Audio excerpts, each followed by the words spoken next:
Assalamualaikum. Waalaikumsalam. Allahu Akbar. La ilaha illallah. Allahu Akbar walillahil hamd. Allahu Akbar, Allahu Akbar, Allahu Akbar.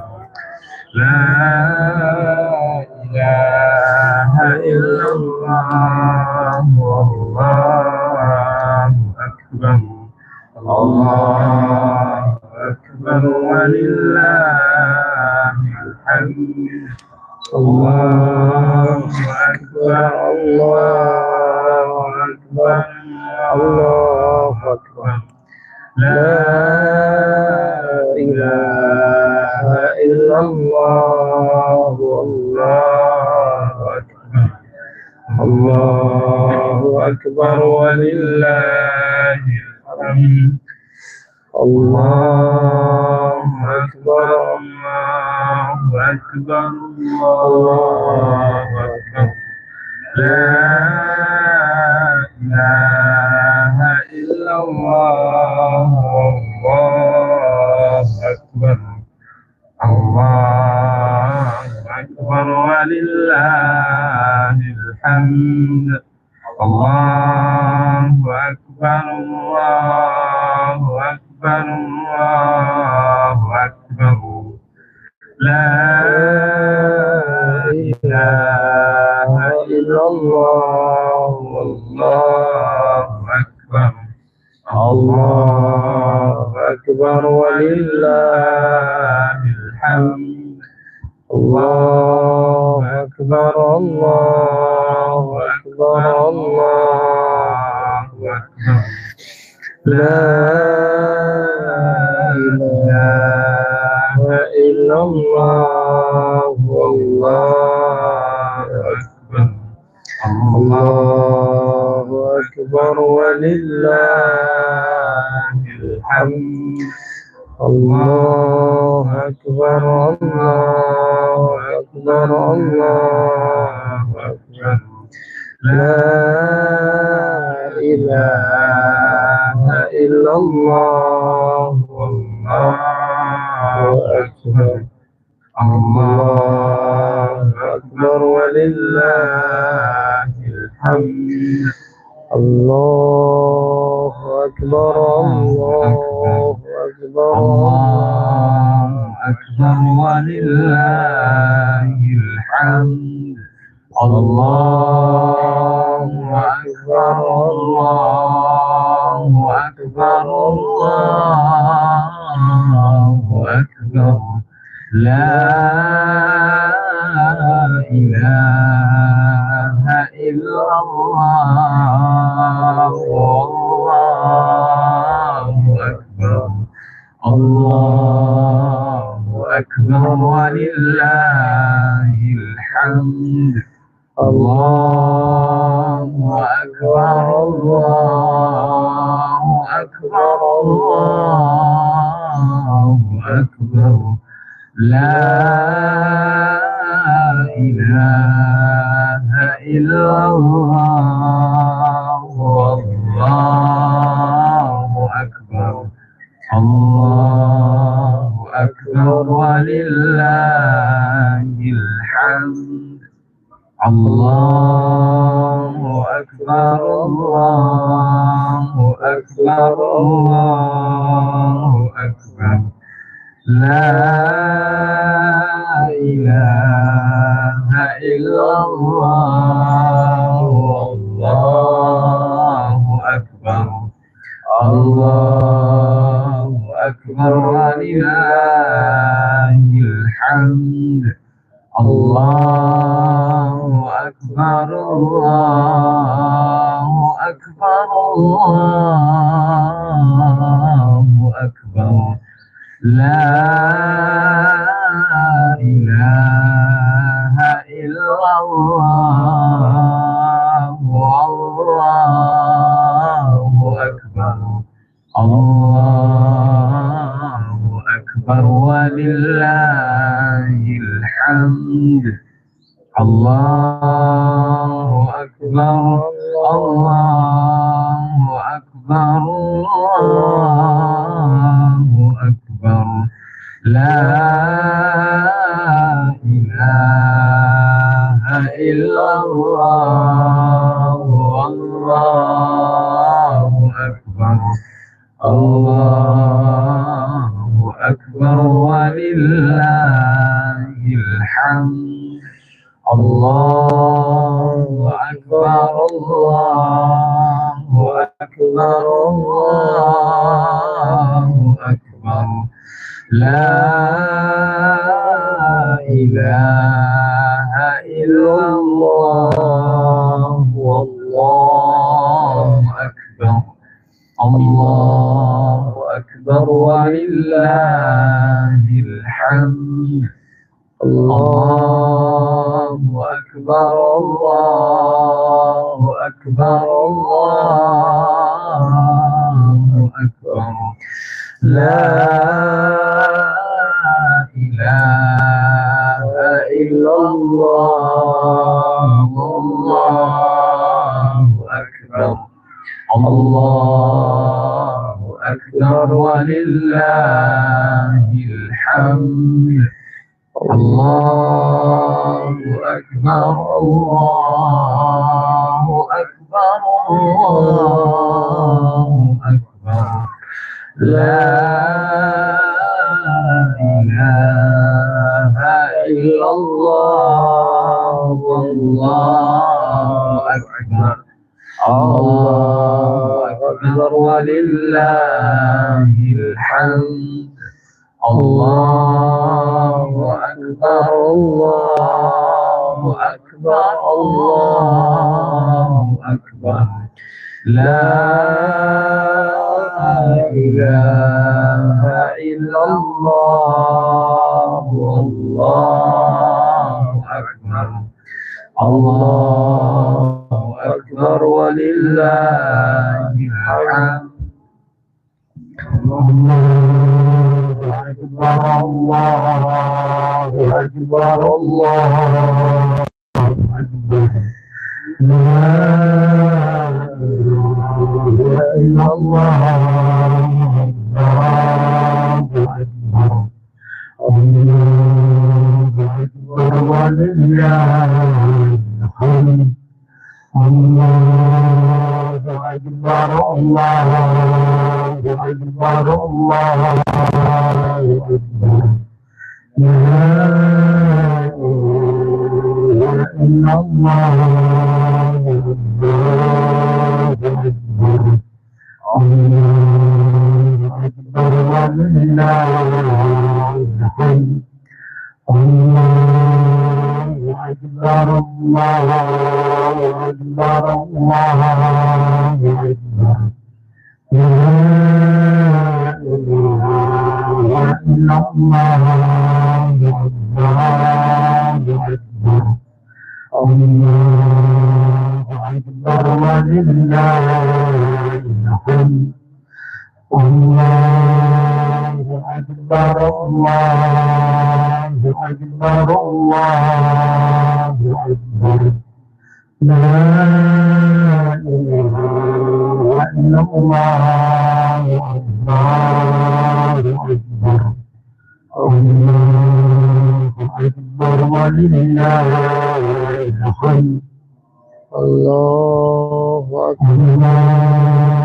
أكبر الله أكبر الله أكبر لا إله إلا الله الله أكبر الله أكبر ولله الحمد الله أكبر الله أكبر الله أكبر لا إله إلا الله الله أكبر الله أكبر ولله الحمد الله أكبر الله أكبر الله أكبر لا إله إلا الله والله أكبر الله أكبر ولله الحمد الله أكبر الله أكبر الله أكبر لا إله إلا الله والله أكبر الله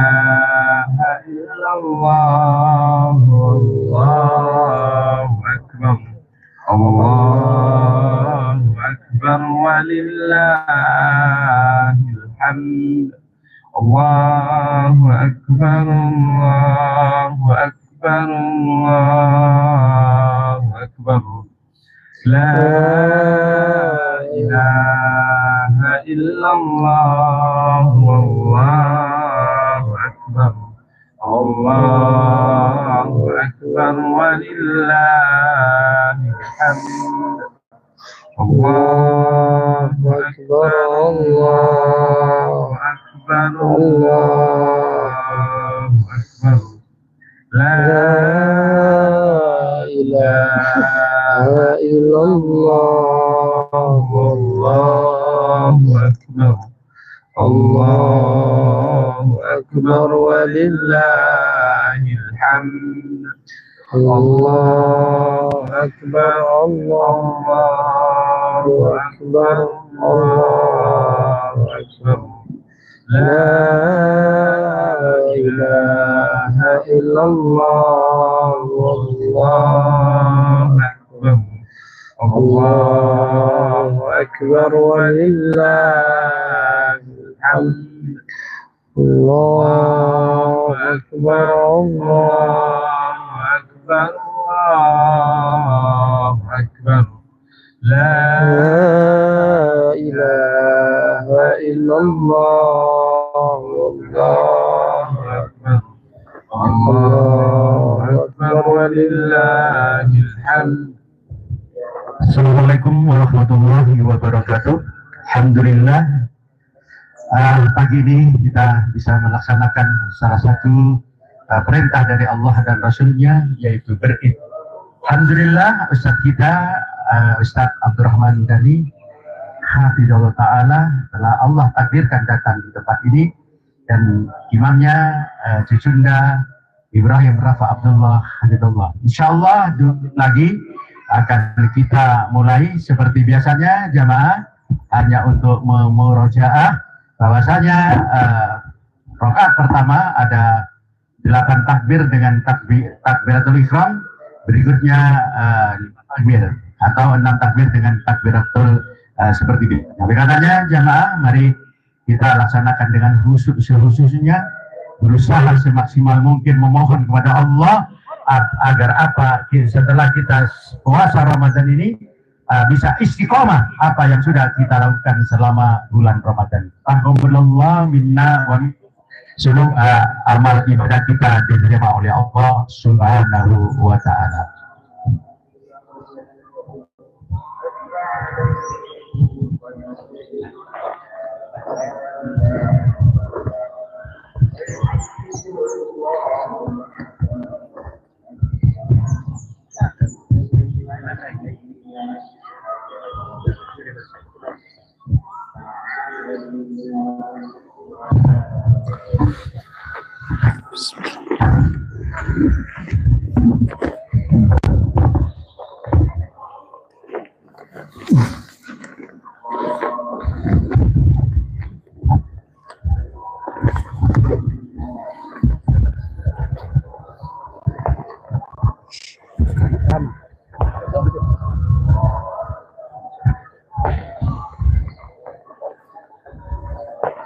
استووا اعتدلوا سووا صفكم.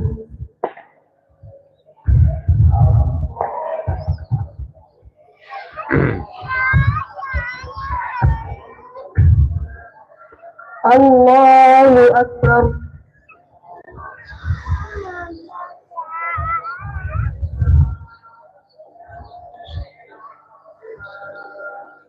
الله أكبر.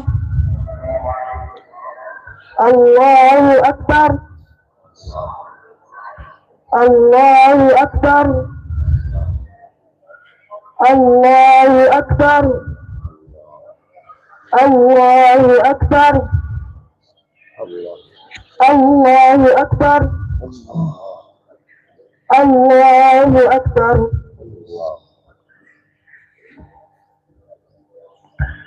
الحمد لله رب العالمين الرحمن الرحيم مالك يوم الدين إياك نعبد وإياك نستعين اهدنا الصراط المستقيم صراط الذين أنعمت عليهم غير المغضوب عليهم ولا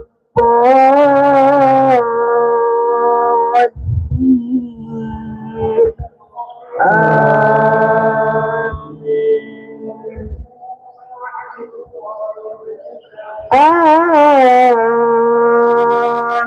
والقرآن المجيد بل عجبوا أن جاءهم منذر منهم فقال الكافرون هذا يوم عجيب أإذا متنا وكنا ترابا ذلك رجع بعيد قد علمنا ما تنقص الأرض منهم وعندنا كتاب حفيظ بل كذبوا بالحق لما جاءهم فهم في أمر مريج أفلم ينظروا إلى السماء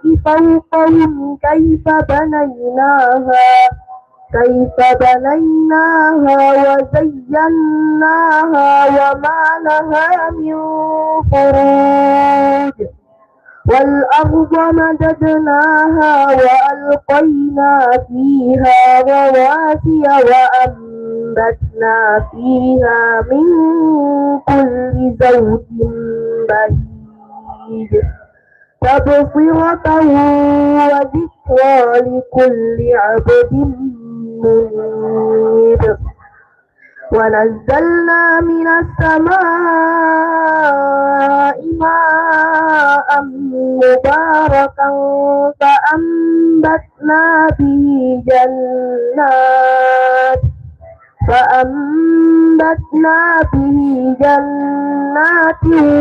وحب الحصيد والنخل باسقات لها طلع نضيد رزقا للعباد وأحيينا به بلدة ميتا كذلك الخروج كذبت قبلهم قوم نوح وأصحاب الرس وثمود وعاد وفرعون وإخوان لوط وأصحاب الأيكة وقوم تبع كل كذب الرسل فحق وعيد أفعينا بالخلق الأول بل هم في لبس من خلق جديد ولقد خلقنا الإنسان ونعلم ما توسوس به نفسه ونحن أقرب إليه من حبل الوريد إذ يتلقى المتلقيان عن اليمين وعن الشمال قعيد ما يلفظ من قول إلا لديه رقيب عتيد وجاءت سكرة الموت بالحق ذلك ما كنت منه تحيد ونفخ في الصور ذلك يوم الوعيد وجاءت كل نفس معها سائق وشهيد لقد كنت في غفلة من هذا فكشفنا عنك غطاءك فبصرك اليوم حديد وقال قرينه هذا ما لدي عتيد ألقيا في جهنم كل كفار عنيد مناع للخير معتد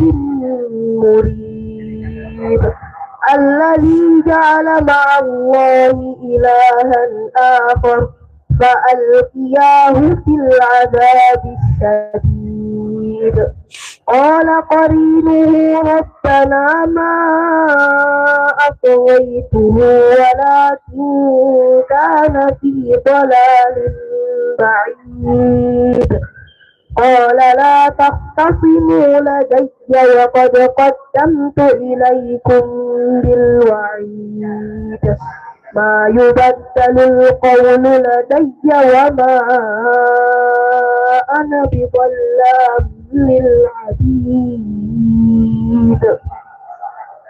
الله أكبر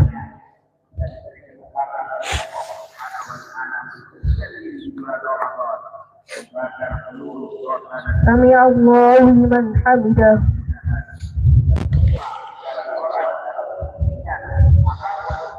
الله أكبر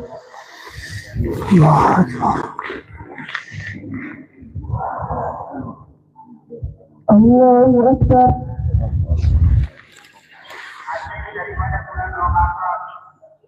الله أكبر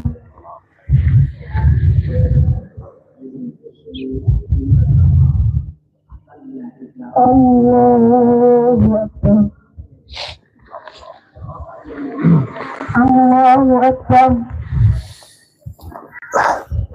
الله أكبر الله أكبر الله أكبر الله أكبر الحمد لله رب العالمين الرحمن الرحيم مالك يوم الدين إياك نعبد وإياك نستعين اهدنا الصراط المستقيم صراط الذين أنعمت عليهم غير المغضوب عليهم ولا الضالين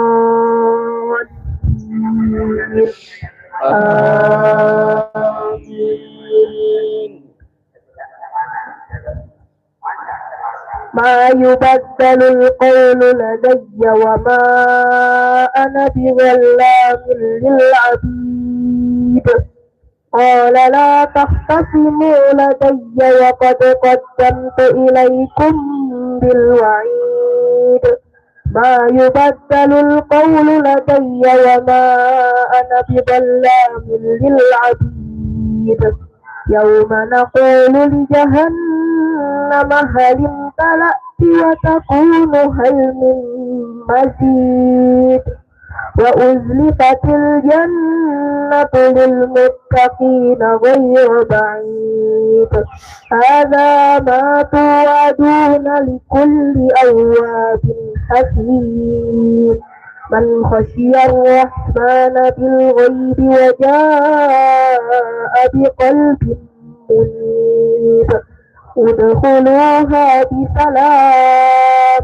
ذلك يوم الخلود لهم ما يشاءون فيها ولدينا مزيد وكم أهلكنا قبلهم من قرن هم أشد منهم بطشا فنقبوا في البلاد هل من محيص إن في ذلك لذكرى لمن كان له قلب أو ألقى السمع وهو شهيد إن في هذا لبلاغا لقوم عابدين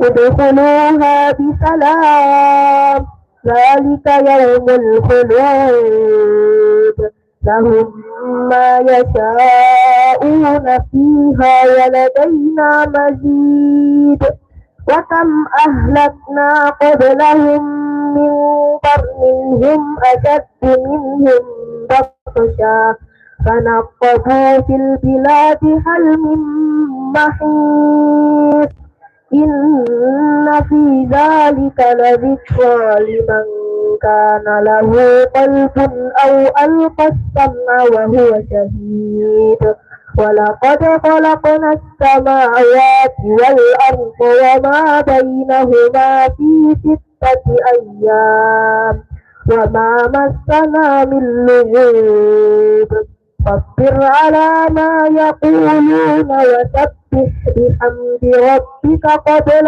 طلوع الشمس وقبل الغروب ومن الليل فسبحه وأدبار السجود واستمع يوم ينادي المناد من مكان قريب يوم يسمعون الصيحة بالحق ذلك يوم الخروج إنا نحن نحيي ونميت إلينا المصير يوم تشقق الأرض عنهم سراعا ذلك حشر علينا يسير نحن أعلم بما يقولون وما أنت عليهم بجبار فذكر بالقرآن من يخاف وعيد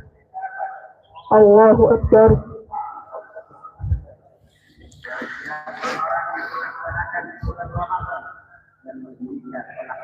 سمع الله لمن حمده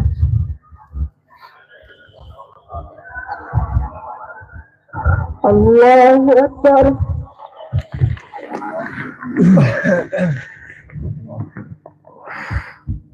الله أكبر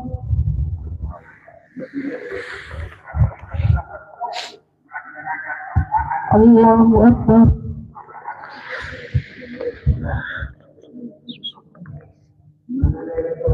الله أكبر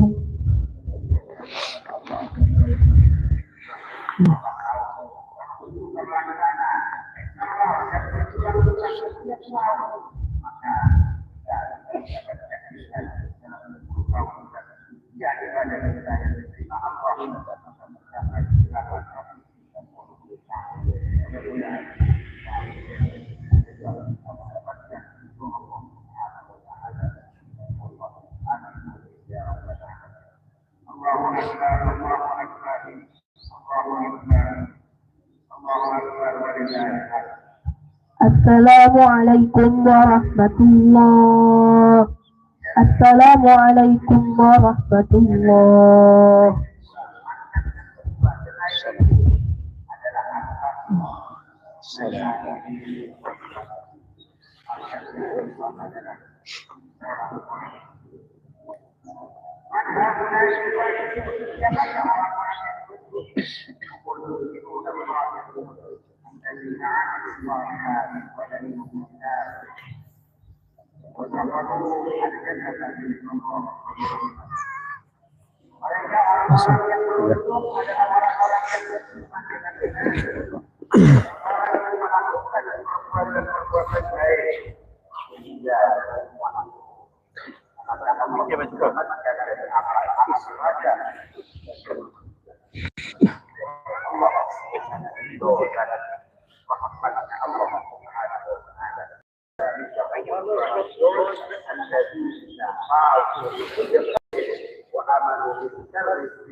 Bismillahirrahmanirrahim.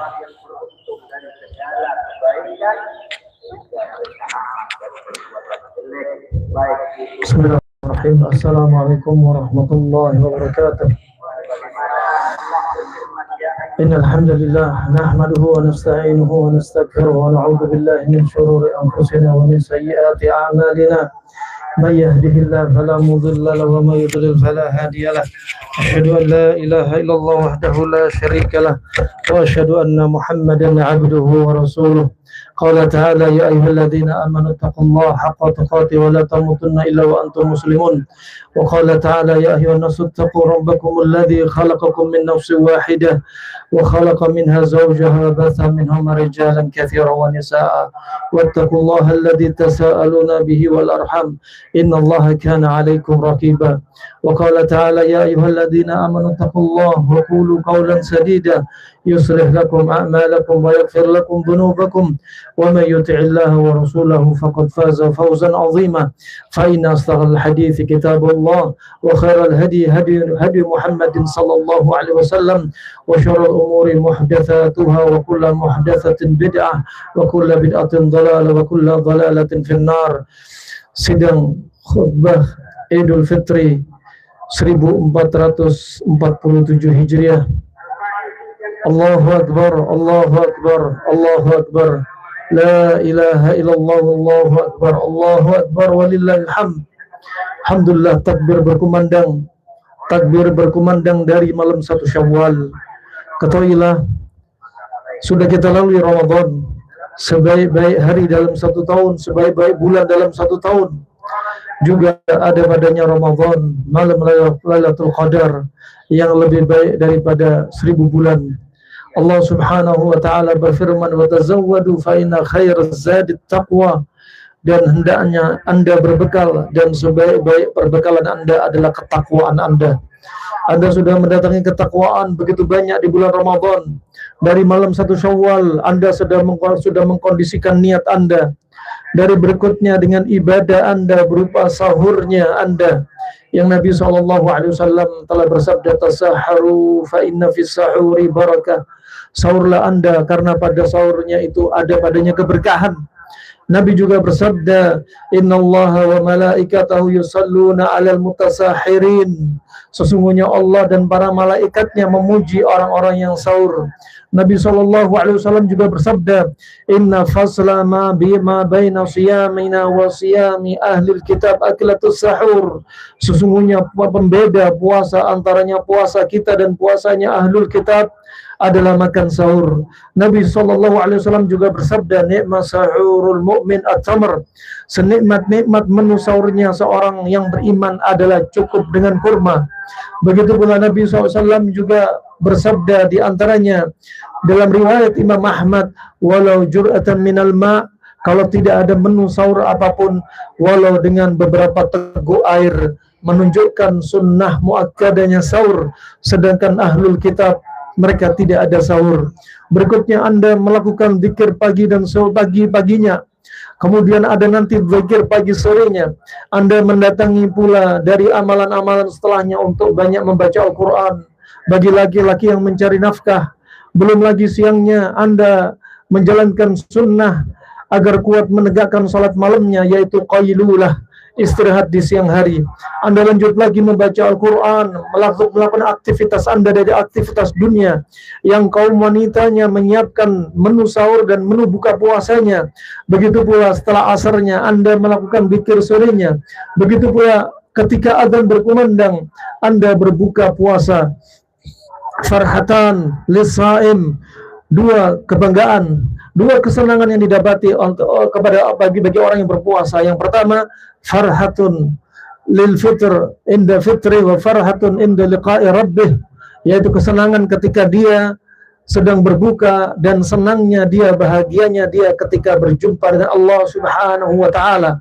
Kemudian kaum muslimin mendatangi sunnah berikutnya sebagaimana disebutkan Nabi sallallahu alaihi wasallam, la tazalu ummati bi khairin ma ajjalu al-fitr. Riwayat Imam Muslim, dan dalam riwayat wa akharu as-sahur, senantiasa umatku bakal berada dalam kebaikan ketika mereka menyegerakan buka puasa, sedangkan ahlul kitab mereka tidak ada sahur dan mereka mengakhirkan buka puasanya nunggu bintang bermunculan. Sedangkan umatnya Nabi SAW menyegerakan buka puasa, maka umat Nabi yang seperti ini akan senantiasa dalam kebaikan dan mereka mengakhirkan waktu sahurnya. Kemudian mereka di antara kita melakukan sunnah yang dilakukan Nabi SAW. Nabi berbuka puasa bukan dimulai dengan konsumsi air putih. Nabi SAW mencontohkan, wa kana Nabi SAW yuftiru bi ratabat, dan adalah Nabi SAW memulai buka puasanya dengan beberapa kurma rutab. Wa illam yajid qabla ayyusalliya, selesai makan kurma rutab, disebutkan Syekh Ibnu Utsaimin ada sunnah yang dilupakan, yaitu langsung menginjakkan kaki, melangkahkan kaki ke masjid untuk tidak banyak makan. Kemudian setelah itu kita melakukan salat maghrib. Fa illam yajid, kalau tidak mendapatkan kurma rutab, fa bi tamarat, maka dengan kurma kering. Fa illam yajid hasawatin mimma, kalau tidak dapat maka dengan beberapa teguk air. Setelahnya pun, setelah salat Isya, kita masih ada ibadah yang lainnya, tarawih. Kemudian belum lagi kita melakukan ibadah-ibadah yang lainnya dengan tartil Al-Quran, mentadabburi Al-Quran, yang mana Imam Syafi'i di bulan Ramadan mengkhatamkan Al-Quran 60 kali khatam dalam bulan Ramadan. Imam Al-Bukhari mengkhatamkan Al-Quran 40 kali khatam dalam bulan Ramadan. Adapun Utsman bin Affan sekali salat di hadapan Ka'bah, di Mataf tempat dia tawaf, sekali salat mengkhatamkan Al-Quran 30 juz. Begitu pula Sulaim bin Utr, seorang tabi'in, dia mengkhatamkan Al-Quran satu harinya 4 kali khatam. Seandainya Ramadan 30 hari, berarti satu bulannya dia mengkhatamkan 120 kali khatam. Yang sebenarnya kita tidak boleh khatam kurang dari 3 hari, sebagaimana disebutkan Nabi SAW, la yafqah man yaqra al-Quran aqal min 3, tidaklah faham orang yang membaca Al-Quran kurang dari 3 hari. Asalnya paling cepat kita cukup 3 hari, tapi mereka para ulama karena mendapatkan keutamaan yang agung di bulan Ramadan, karena mereka berada di tanah suci, maka mereka membaca Al-Quran dengan berulang-ulang, dengan berkali-kali. Begitu pula di bulan Ramadan, sebagaimana disebutkan Nabi SAW, afdhalus sadaqah sadaqatun fi Ramadan, sebaik-baik sedekah adalah sedekah di bulan Ramadan.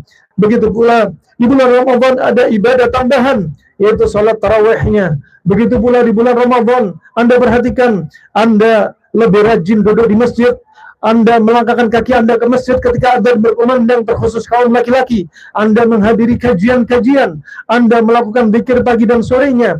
Dan ketika Ramadan pula, Anda lebih gampang mendengarkan nasihat.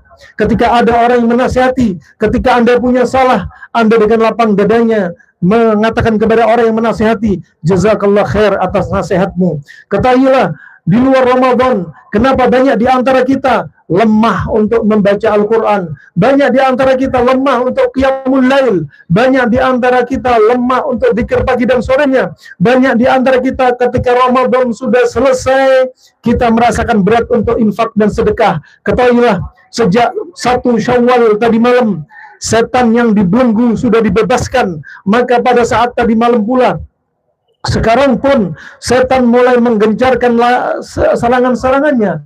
Maka di antara Anda mungkin bakal berat mendatangi ketaatan Allah Subhanahu wa taala. Ada di antaranya Allah Subhanahu wa taala berfirman, fa idza qara'tal Qur'ana fasta'id billahi minasyaitonir rajim.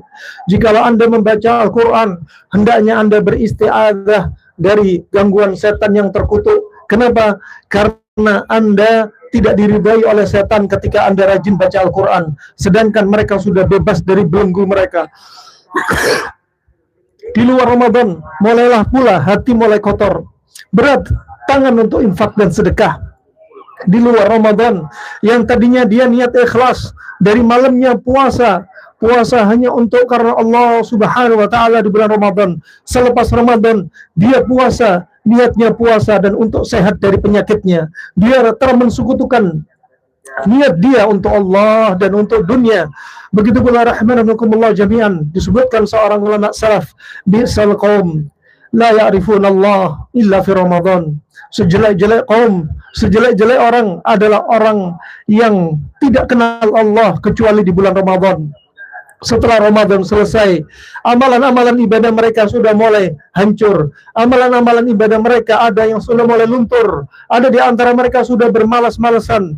Sebagaimana disebutkan, tanda-tanda orang yang Ramadannya tidak diterima di sisi Allah, atau hanya sekian persen diterima di sisi Allah, adalah ketika dia lepas dari Ramadan, dia sudah tidak melakukan ketaatan Allah dari puasa, dari Al-Quran, dari Qiyamul Lail, dari infak sedekah, dari pagi dan sorenya dan seterusnya.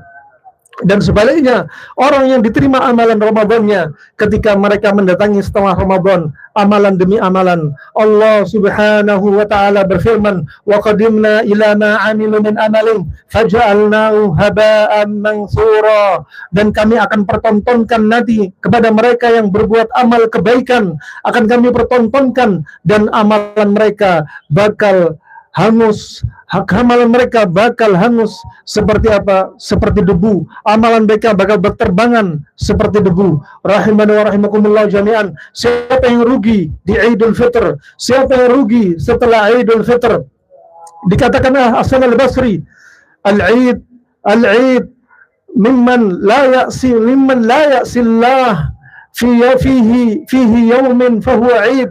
Al-Eid adalah hari raya yang dirayakan adalah ketika orang tersebut tidak berbuat maksiat pada hari itu, maka itulah hari yang harus dirayakan. Wal Eid ay yaumun yaqtahu al-mu'min fi ta'ati maula wa dzakarallahu wa abadahu wa syakara fahuwa lahu Eid. Dan setiap hari ketika hari itu dia betul-betul menjadi orang yang selalu taat kepada Allah, dia banyak berzikir, dia banyak taat, dia bersyukur kepada Allah Subhanahu wa taala, maka hari itu adalah hari yang dirayakan, pantas untuk dirayakan jadi hari Id. Id ketika berlalu, tapi banyak di antara kita melakukan maksiat, bagaimana layak? Apakah kita tidak malu untuk merayakan sesuatu yang kita berbuat maksiat pada hari itu? Ketahuilah rahimani wa rahimakumullah jami'an, semalam ketika 1 Syawal sudah diumumkan, ketika kemarin juga diumumkan, ketika hilal tak nampak, fa'ikmalul iddatu syuhur, maka digenapkan menjadi 30 hari di bulan Ramadan. Kemudian tadi malam pun takbir berkumandang disertai dentuman suara musik yang mengganggu orang yang sedang istirahat, mengganggu orang yang ada di jalan. Padahal Imam Al-Bukhari dalam sahihnya, sebaik-baik kitab setelah Al-Quran, Nabi SAW telah disebutkan Imam Bukhari dalam riwayatnya, la yakunanna min ummati yastahilluna al-hirra wal harir wal khamr wal ma'azif. Kata Nabi SAW, nanti bakal ada dari umatku, akan muncul dari umatku yang akan menghalalkan perzinahan, yang akan menghalalkan kain sutra, yang akan menghalalkan segala sesuatu yang memabukkan, dan yang akan menghalalkan alat-alat musik.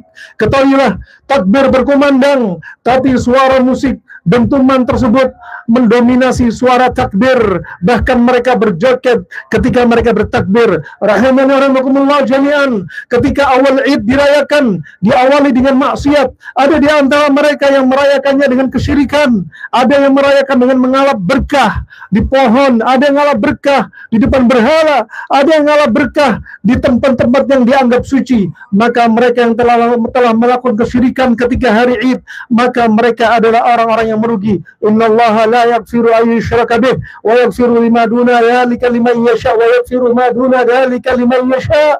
Allah tidak akan mengampuni dosa-dosa yang syirik. Yang Allah ampuni adalah dosa-dosa di bawah kesyirikan. Rahimanallah jami'an. Termasuk orang yang merugi adalah ketika mereka kembali makan uang yang haram dari binatang buas, atau jerih payah dia dari uang yang haram, imma haram dari riba, imma haram dari hasil tipu daya jual beli dia kepada saudaranya. Termasuk orang-orang yang merugi di bulan Ramadan, di luar Ramadan setelah Id, adalah ketika mereka semarak menghidupkan maksiat kembali, melakukan zina lagi, melakukan perjudian lagi, melakukan pesta sesama jenis lagi. Ada di antara mereka melakukan sabung judi, sabung ayam, dan ada di antara mereka yang meninggalkan masjid ketika adzan berkumandang. Ada di antara mereka yang menjauhi majelis-majelis ilmu, maka mereka termasuk orang-orang yang merugi. Rahimakumullah jami'an. Ramadan termasuk tahdid, adalah madrasah li tahdidin nafs.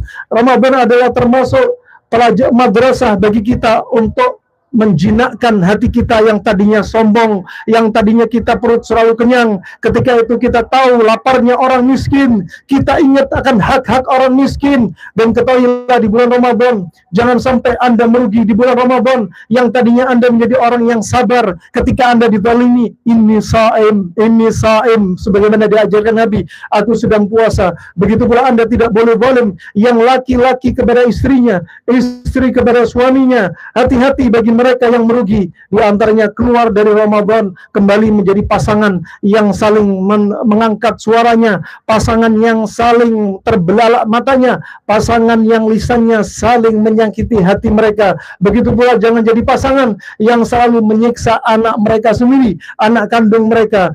Ini yang bisa saya sampaikan. Rahimanallah jami'an. Semoga Ramadan kita menjadi Ramadan yang diterima di sisi Allah Subhanahu wa taala. Qiyamnya kita, Al-Qur'annya kita, begitu pula semua kebaikan kita, infak sedekahnya kita, dan segala amalan kita diterima di sisi Allah di bulan Ramadan. Demikian ulama salaf 6 bulan sebelum Ramadan mereka berdoa, Allahumma balighna ila Ramadan, ya Allah sampaikan kami kepada Ramadan. Ketika 6 Ramadan sudah usai, mereka berdoa agar Ramadan mereka diterima di sisi Allah Subhanahu wa taala. Setelah Ramadan selesai, kita tidak dibiarkan tanpa puasa, masih dianjurkan untuk puasa 6 hari di bulan Syawal. Puasa Ramadan 30 hari, dosis obat yang paling tinggi untuk kita, membersihkan racun tubuh kita, membersihkan dosa-dosa kita. Tidak semena-mena langsung dosis itu dihentikan. Ada saatnya dosis diturunkan dengan puasa 6 hari di bulan Syawal. Allahumma taqabbal siyamana wa qira'atana wa qiyamana ya rabbal alamin. Hadza ma aqulu lakum wa astaghfiru dzambi wa lisairil muslimin. Dan saya ucapkan taqabbalallahu minna wa minkum wa salihu a'malana wa a'malakum. Subhanakallahumma bihamdik asyhadu an la ilaha illa anta astaghfiruka wa atubu ilaik. Wassalamu alaikum warahmatullahi wabarakatuh.